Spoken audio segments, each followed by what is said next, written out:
If you own a business in Colorado, you know that the cost of everything is astronomical. Real estate, people, groceries, prices here are crazy. Well, we needed more space, and it's hard in Colorado if you're a manufacturing company. It's really hard to justify the cost of a new building or leasing a new building. But we needed more storage space, so this is what we did. We built this amazing tent. Let me show you. When you're building a project like this, you have to start with a concrete floor. There was a hot second where I suffered the delusion that I could pour a road-based pad and just build this tent over the top of that road-based pad, but that's not how these tents work. And I'm a lot happier with the product. One of the other problems I had besides storage was the fact that whenever my forklifts would go outside to get material that was being stored out in the weather, they would drive through the mud, scoop up the material, and then drive it back inside. What happened over time is that mud got tracked inside, the mud got turned into dirt, the dirt got turned into dust, and the dust was in the air and it coated everything in my shop, and it drove me nuts. So when I built this tent, I poured the foundation such that I could drive from one building to another and access all of my material without ever having to leave a slab of concrete. I feel like entrepreneurs think they can do anything, and while maybe that's true to some extent, some things are just not worth doing. Concrete is one of those things. There are 100 ways to screw it up, and it's so much easier to just hire somebody to do it for you. It's part art, part science. Let the pros handle it.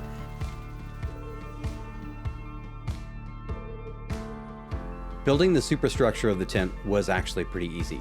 The trusses themselves are made up of sections, so you bolt the sections together on the ground to build the truss, and then you fly the truss in with a crane. We were lucky enough to have our own crane, so the process was pretty smooth. I think from start to finish it took us 3 days maybe to build the whole superstructure. Because of the weather forecast, we were really under a lot of pressure to get a lot done quickly, so we stayed up till midnight the first night mounting all the trusses. But after that, it was pretty smooth sailing. It's 10 degrees with a wind chill of -20. Not long after the last truss was flown in place, the temperature dropped 40 degrees and ultimately down into the negative double-digit numbers. So we paused. Then it snowed 7 inches and we had to pause again. A quick note on the design of the frame of the tent. So the frame is made out of this really light gauge tubing and the welds look terrible. But once we got the whole thing bolted together, we were shocked by how strong it was. And honestly, for the most part, it was pretty easy to put together. For the most part.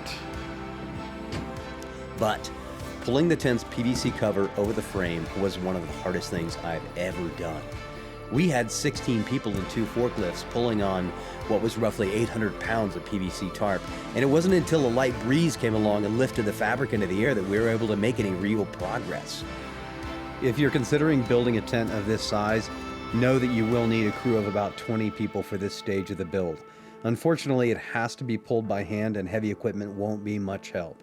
But once the main tarp is on, things get easier. Strapping the fabric down and mounting the end caps and doors only requires 2 people. Overall, this tent has been a great experience. It's cost a fraction of the price of a conventional building. The tent itself was $20,000 and the concrete was around $65,000. And the best part is I can use the concrete pad for a larger building in the future. And it only took a month to put up from start to finish. That's pretty good. So, next time Colorado real estate prices got you down, don't pitch a fit, pitch a tent.